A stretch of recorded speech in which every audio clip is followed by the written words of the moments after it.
Ndewonu, welcome back to my channel. Let's talk about Ihachi Nwaanyi, Igbo marital practice of wife inheritance and the true purpose of this practice.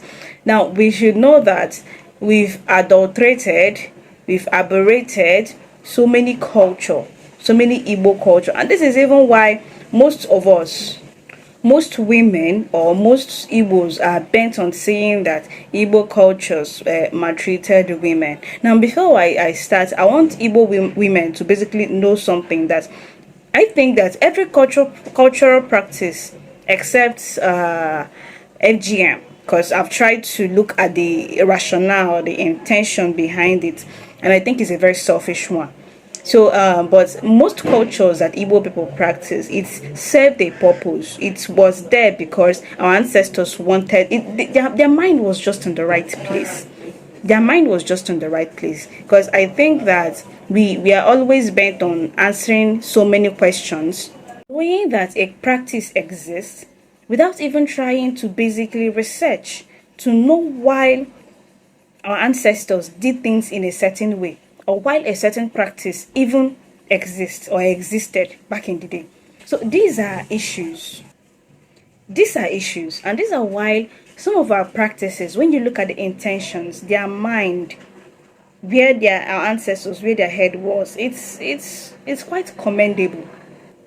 Because us here, with our level of enlightenment, with our level of education, we are still struggling to make things right. Our ancestors had a way to create some kind of balance. It was not a situation where we're trying to advocate for women's rights, and that advocacy for women's rights turns out to be an advocacy against men.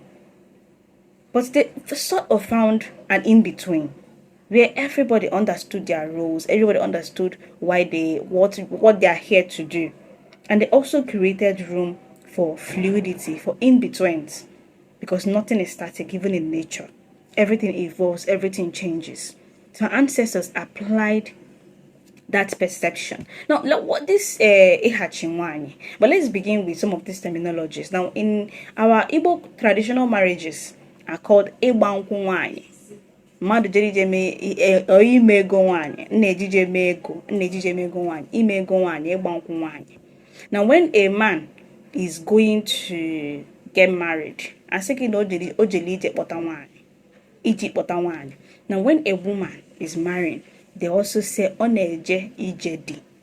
Ọ na-eje ije di. This word ije di shows that even though we perform the rites of ime ego, bride wealth, we call it bride price, bride wealth, we do not sell our daughters. We do not sell our daughters, and women are not owned as properties after marriage.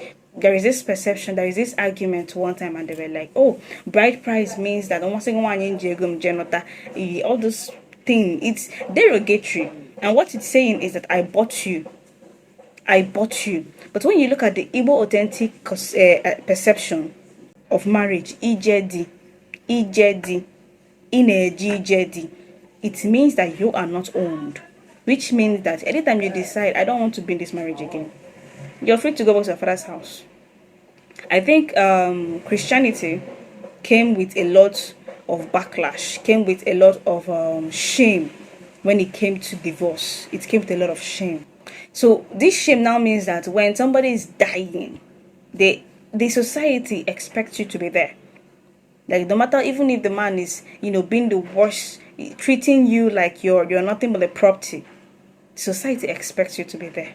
And it's hugely, I blame the church, because in those days a woman has the right to decide, I don't want to be in this marriage again. This man is not for me, and she will go back. And if she's lucky to see somebody else, she can also remarry. That's the culture, that's the practice. I know because I research it. Now, Igbo is a sacred Igbo practice that entails the spiritual integration of two or more families in regards to polygamy, two or more, in the sense that my husband could decide to marry another woman. So it joins into the expansion of the family unit. So Igbo is basically the sacred Igbo tradition, because the uncle the palm wine that they are using to, has its different significance. I'm going to do a video tomorrow on the significance of the ewanko, the wine carrying, that unko that a woman is giving to her husband. I'm going to do a later video on it. But all those things has its spiritual meanings in Igbo cosmology. So the significance of this ewanko is that it is joining these two families together. It is joining them physically, and it's also joining them spiritually. Physically is that people are around, we are invited, and everybody comes together and they see this and they see what is happening, and they would clap and they would rejoice. So we are seeing it together. So this is the first, that's why it is done physically. They will not even perform the imego in front of the husband, but it is done within the husband's own munna. His father is supposed to represent him. That's what they do here. Now, because of this integration that we're joining ourselves physically, our genetic makeup, my own genes are going into this family. This family's genes are coming into my own family. Our people perform what we call ijuese. This is the practice. In fact, it is just due diligence. You're doing your due diligence. It entails fact-finding and checking of the background of the two families. What do they know this family for? What are this family known for? What disease are they prone for? Do we know them to be epileptic? Do we know them as thieves? Do we know them to be barren? Do we know them what? How this thing goes is that each family will send a delegate. If this marriage is about to happen between two families from two different communities, one family will send their delegate, another family will send a delegate, and they will do it behind the families. They will not come and say, I believe their dress, and no, they will do it anonymously. Nobody's going to basically know or see it, but they are doing it. Now, outside of this physical address, we also have an address that we do, that we basically, how we do it, we address and can address and more. We attain this through the process of divination. What this is trying to do here, it is trying to have a spiritual fact checking, or to spiritual due diligence. Okay, is a system of you communicate or asking questions through the spirit. But you're asking the spirits. So what Ebuafa Idrese to in Afa does here is that you're communicating with your ancestors, your familiar spirits, the exumism and entities of your two families, and you're asking if they will be able to basically cohabit together. Because people believe that when you're marrying, you're not just marrying an individual, you're marrying everything that comes with that person. You're marrying the exumism, the spirits, whatever spirit. If their family has an abomination attached to them, you're marrying that as well. That's why when we talk about Osu, our people don't really, as again, Osu, you don't do those. It is because of this.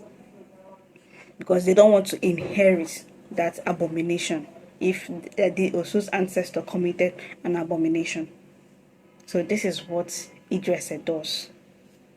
Now, because nobody lives forever and tragedies are bound to happen, so at the point of death, Igbo creates, that's where this culture of Ihachi Nwaanyi comes in, when the man died early and maybe there is no heir, or maybe there are children involved. So this is why the practice of Ihachi Nwaanyi comes in. Now, this practice entails the inheritance of a woman by the deceased brother. And sometimes this practice is not sexual. They don't have any intimate relationship. It is because of the family needs to cater for that woman. And I guess, again, back in the day, they had this perception that women might not really be able to farm huge farmlands, take care of all these places. So they now needed the strength of the man to basically come in, take over those properties, and basically assist this woman in farming, in taking care of the money, the financial aspects or financial things that the late husband left for her and her children. Now, why they are doing this is so that this man that is inheriting this wife would as well take over these properties and also take care of the brother's family, which includes the woman and her children. So this is what Ihachi Nwaanyi is, and this is the purpose why Ihachi Nwaanyi is being practiced in Igbo land. We need to know that the practice of Ihachi Nwaanyi has been adulterated, like I said earlier. Now, most men want to enjoy this privilege without the responsibility that is attached to it. The responsibility, because we see these things in Nollywood, where a brother dies, the brother's family will now come and chase the woman away, take over the properties. That property you're inheriting, it is not for you. It is for you to use it to take care of your brother's family. So this practice has been adulterated. It has been messed up by greedy men. Now, fortunately, this practice has also lost its relevance, which can be attributed to the mismanagement of this practice. Because people now want to take the benefit, which is the wealth, and now, do away with the responsibility. You now hear some of these families, diga and wogo, nabakwa, go back to your family. So these are the mismanagement. And these are the things that made this practice irrelevant.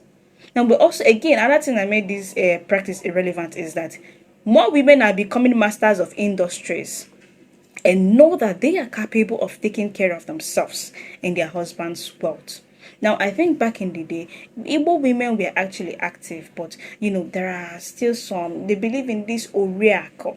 Odoziako, people women that come in to help their husbands to take care of their wealth. Odoziako. But hugely, our culture is dependent on oriako. Our women don't work. They stay and you take care of the home. There is nothing you will lack. That is why if you come to Navy, all these rich men, how they know their wife, they don't even know their wives. They know their wives through their husbands. Munye Pimako, Munye Dumako, Munye CIC, Munye this person, Munye that person. Now their money, their wealth is reflected on their wives. Now, because maybe in those days, they see that as a thing of joy, as a thing of pride. But times have changed. Their reality is not our reality now. Things have changed. So there's a need for women to be active. And that does not mean that women that wanted to be more involved were asked not to. It becomes a choice. If this is what you want to do, fine. Because we had women then that were rich. Women then that took care of things. Back in the day. An example, I think, in any way is Ezekiel. I've forgotten her name. I'm going to paste her name here, so you check up on her later. I've forgotten her name, but I read her story one certain time. Although those stories had a lot of hiccup, maybe one that be privileged to actually research it. But now many women are becoming masters of industries, and they're saying, no, we know that we can actually do all those things, and we can do more. We can take care of things. So it's contributed to this practice losing its relevance. You cannot come now. And besides, then it was not even something that was forcefully engaged in or forcefully done. It's a choice. If you don't want to enter into this Ihachi Nwaanyi, you tell them, no, I don't want this. I don't want to marry this man. For whatever reason, you go back to your father's house. Or you can even stay. But you know that property is going to belong to the man. But he is supposed to use those properties to take care of you. So, yeah. So, another thing here is that irrespective of this fact that things are the way it is, women are now becoming masters of industries and things have changed, there is still a need. There is still a need for us to create room for women who are okay with this practice. Now, culture and practices becomes terrible, becomes bad when people are forced to engage or interact with it. There should be freedom of choice. Make your choice. Is this what you want? Is this not what I want? Now, Igbo culture did it. Especially if that thing that you're trying to do is not detrimental to the functioning and the existence of the family and the community. It becomes your choice. Nobody's forcing you to do anything. Now, that means that irrespective of the times and our reality, we should actually create room for women who are okay with Ihachi Nwaanyi, with this kind of practice. We shouldn't make them feel that they are not hardworking enough, they don't strive to be better, we shouldn't do that. We should allow people to thrive in areas that they know that they are going to, flourish. That's it. Now, like I said, this practice is not forced. It is a choice if you want to engage with it or if you don't want to engage with it. So I'm going to basically stop here, and hopefully next time I'm going to talk about the widowhood rights in Igbo culture. And if you're yet to subscribe, don't also forget to subscribe. And until next time, thank you very much for watching.